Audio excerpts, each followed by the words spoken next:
C'est une course qui m'a d'ores et déjà procuré beaucoup d'émotions les éditions précédentes. Et c'est presque un peu étrange d'imaginer que cette fois, c'est moi qui vais partir.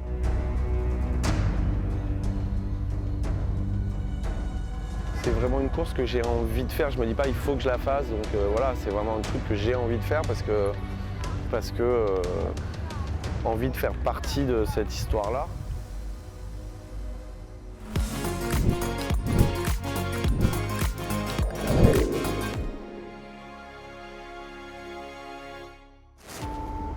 Je crois que ce que j'apprends le plus sur cette route du Rhum, c'est le départ.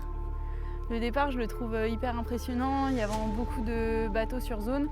Donc généralement sur le départ, on a son propre projet, c'est-à-dire l'endroit où on aimerait se positionner sur la ligne et la manière dont on souhaiterait se lancer dans la course. Et après, c'est à conjuguer avec l'environnement qui nous entoure. Et sur une route du Rhum, on peut dire que l'environnement qui nous entoure, il est quand même assez contraignant. Il va y avoir beaucoup de semi-rigides, j'imagine des hélicoptères, beaucoup de bateaux autour. Donc ça fait, voilà, ça perturbe beaucoup le vent, ça fait une mer déchaînée, beaucoup de possibilités de contact avec d'autres bateaux. Donc moi j'ai l'impression que finalement ce que j'apprends le plus, c'est ce moment de la procédure de départ. Et je pense qu'une fois lancée, je vais être libérée et prête à m'éclater sur la course. Les passages de front ou une sortie de manche si t'es au près dans la brise et tout, mais c'est complètement. Ce sont des scénarios qui sont complètement probables. Hein. Il y a eu des éditions de Route du Rhum où c'était un carnage déjà en manche, quoi. J'essaye de pas trop anticiper parce qu'on sait qu'on peut avoir des conditions hyper variées.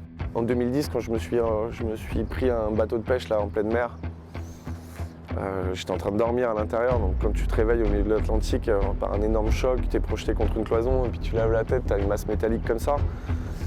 En plus, j'avais une bosse de riz qui était coincée dans le bastingage du bateau, donc j'arrivais pas à m'éloigner, je suis revenu taper 3 fois dessus. Et là, tu as vraiment peur. Juste après, il y avait un orage de fou en pleine mer. Je me suis dit, putain, mais c'est pas possible. Alors, tu es en pleine mer, il y a des éclairs qui tombent partout. Tu te dis, toi, tu as un mât à 20 mètres de haut en carbone, tu es sûr que tu vas. Ça fait très peur. Je suis aussi beaucoup à l'écoute de mes sensations et il faut savoir réguler le moment venu sur le terrain en fonction de ce qui se passe, quoi.